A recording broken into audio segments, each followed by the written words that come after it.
자, 31강의 2번이에요. 이건 우리가 최근에 수업 시간에 조금 자세히 다뤘어요. 근데 물론 내가 정규 시간이었기 때문에 얘가 간접 연계 가능성이 있기 때문에 내가 개념 위주로 설명해줬죠. 뭐였냐면 여기 있는 disease.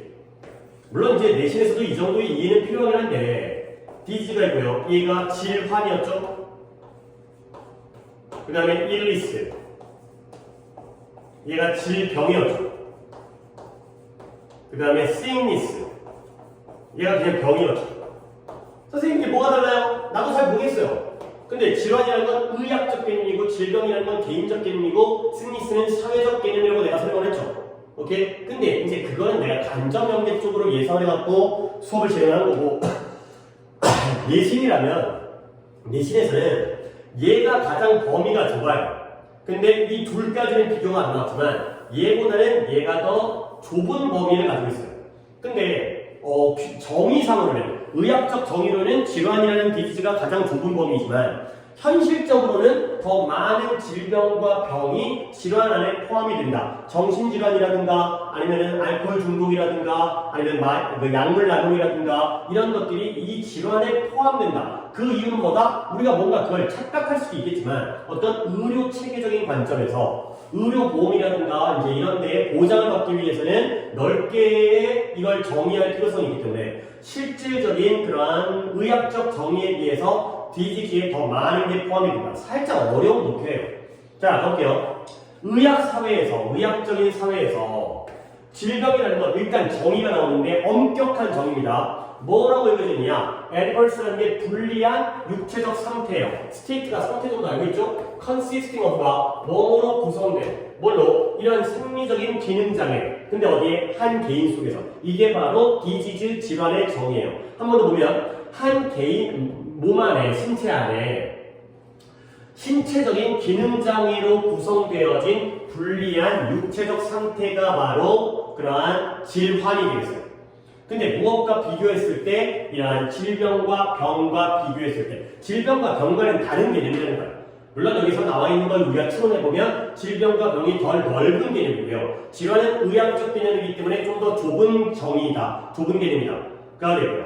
근데 실제 관행에서는 이 질환이라는 용어가 오히려 다소 리버럴리 좀 더 자유롭게 적용되어지기 때문에 넓게 여기 나오는데 좀 더 다양한 조건에 자유롭게 적용되어지는 거예요. 엄격하게 적용되어지는 게 아니라.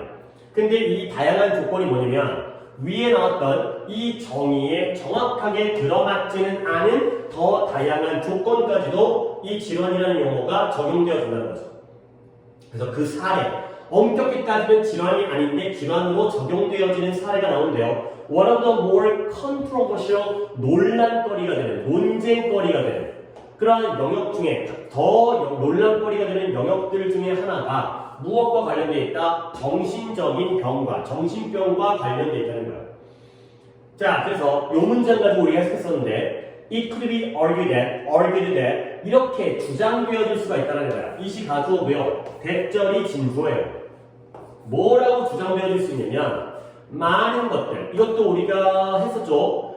비록 대부분은 아닐지라도 비록 대부분은 아니지만 다 그런 건 아니지만 대부분은 그렇지 않지만 많은 정신적인 디스오더, 장애가 여겨질 수가 없다는 거예요. 여겨질 수 없어. 질병으로서. 근데 어디 하에서는 위에 나왔던 이 엄격한 정의 하에서는 질병으로 여겨질 수가 없다. 여겨지지 않을 것이라고 주장되어질 수 있다는 거죠. 그런 주장도 있다는 거예요. 그러니까 정신질환, 정신장애는 엄격히 따지면 질환이 아니다. 이런 주장도 있다는 거죠. 그럼에도 불구하고 현실은 질환으로, 디지즈로 여겨지고 있다는 거죠. 그 다음에 똑같은, 이와 똑같은 내용이 얘기될 수 있는데 다른 조건들.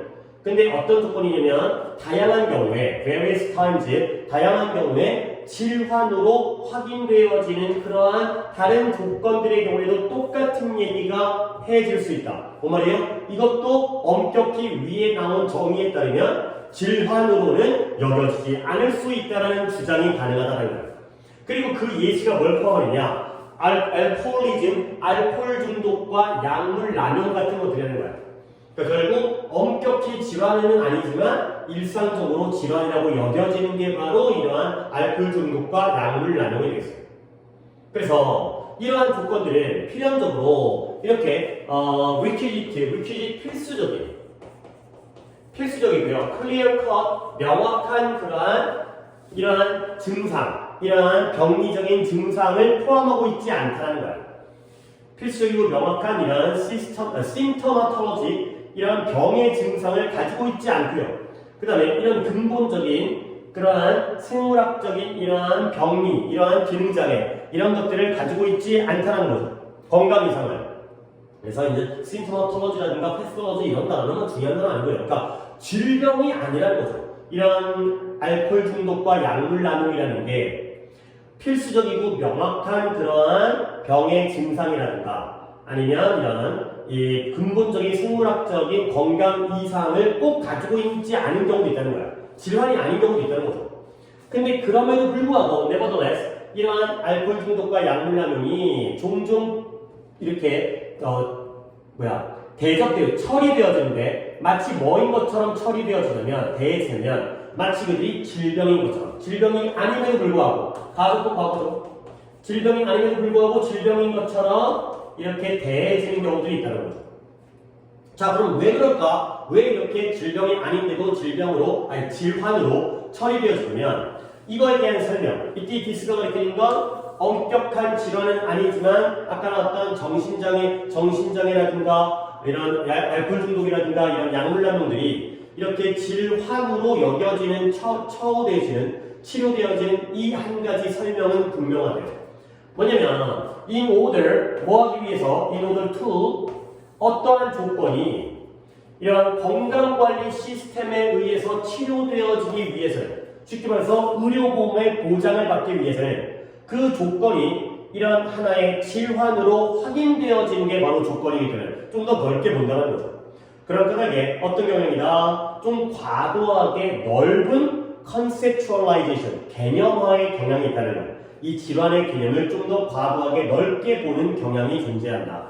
까지가 되겠어요. 내용이 조금 어려워요. 그러니까 이제 다시 한번 글의 흐름이 얘가 원래가 빈칸이었었는데 원래 흐름이 순서가 좀 괜찮은 것 같아요.